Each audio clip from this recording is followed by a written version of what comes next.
internet. I am making this video because there is a topic that I have some experience with that I have found there's not a lot of information available online about.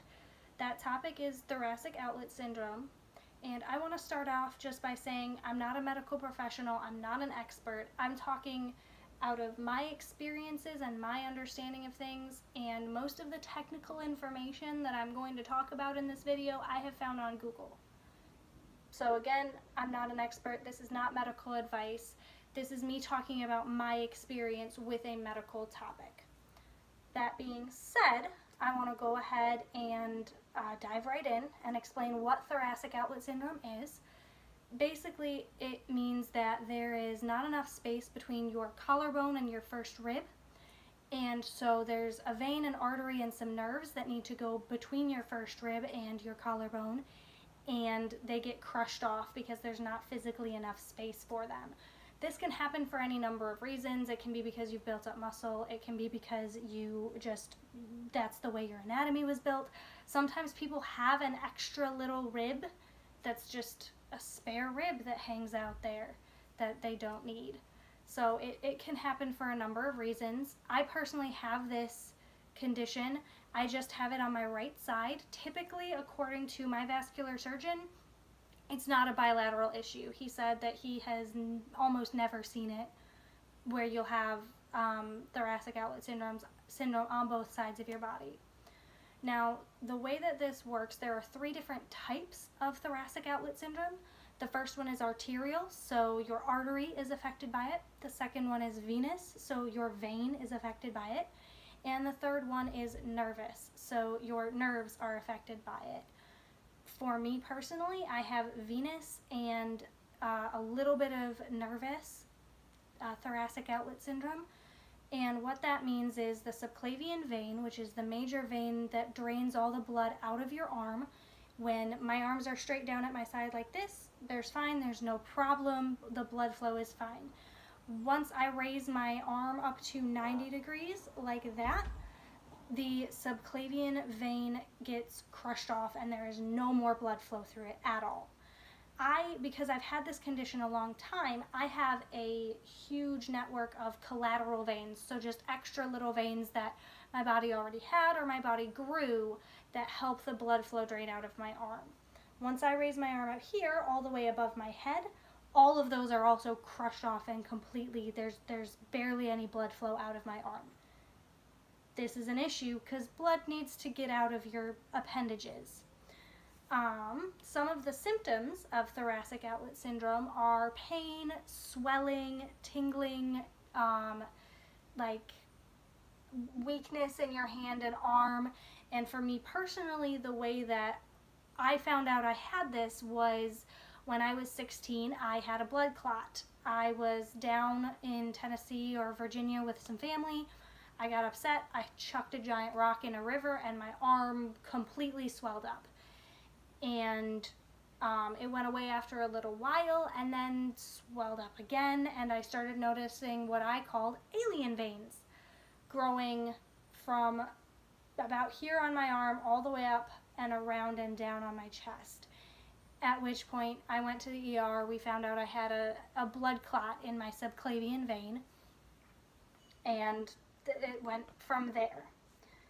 So people who get thoracic outlet syndrome, you see it a lot in professional swimmers, you see it a lot in professional baseball players, people who are building up muscle around their arm and shoulder will get it a lot. It is more common in women than in men, and it's the most common in, I think, between the ages of 19 and 30 something is when it's the most common to be found. So I'm right in the ideal age range. So there are some ways that you can treat thoracic outlet syndrome. You can do physical therapy. The most effective way, and the way that most people recommend, is through surgery that is called a thoracic outlet decompression. And this surgery entails the removal of some structures through your shoulder. Your first rib is either completely removed or just resected, so part of it is removed and part of it stays in.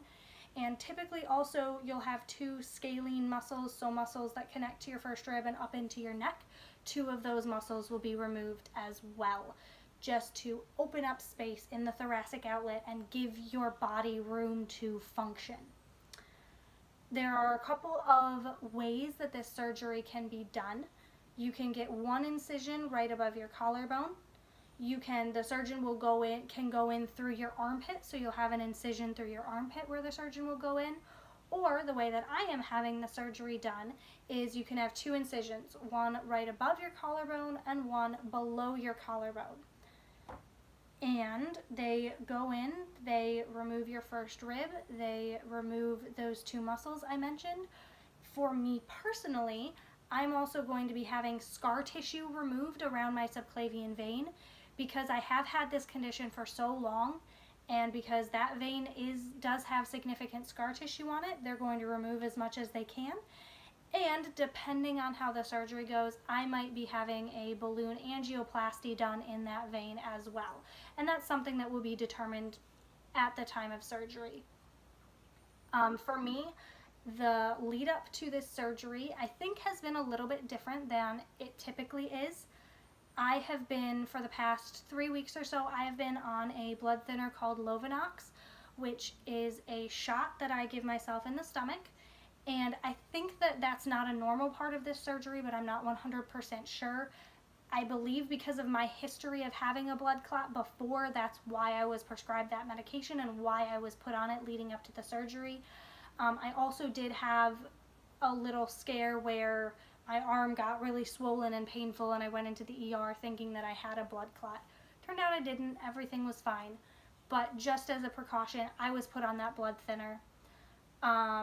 My surgeon has said that I will be staying in the hospital for anywhere from 3 to 7 days after the surgery, and the whole procedure of recovery will take 4 to 6 weeks before I will be back to work and back to doing my full everyday activities. I believe that that is all that I need to talk about in this video. I am going to make more. I am going to be sort of vlogging through my experience of doing this, because I wish that I had someone doing that when I was going into making this surgery. I wish that I had a person who had gone through this, who was explaining it step by step, what the process was like, how it went, how they came to their decision, which I will make another video talking about why I came to my decision and how I came to my decision to do this surgery. I don't have time to film that right now.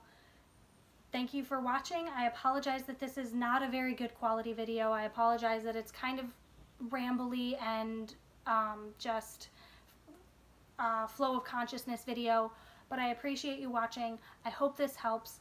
Please comment with any questions that you have, if you have any questions, and I really hope that this answers some questions that you have and can be helpful in some way. Thank you so much for watching. Bye-bye.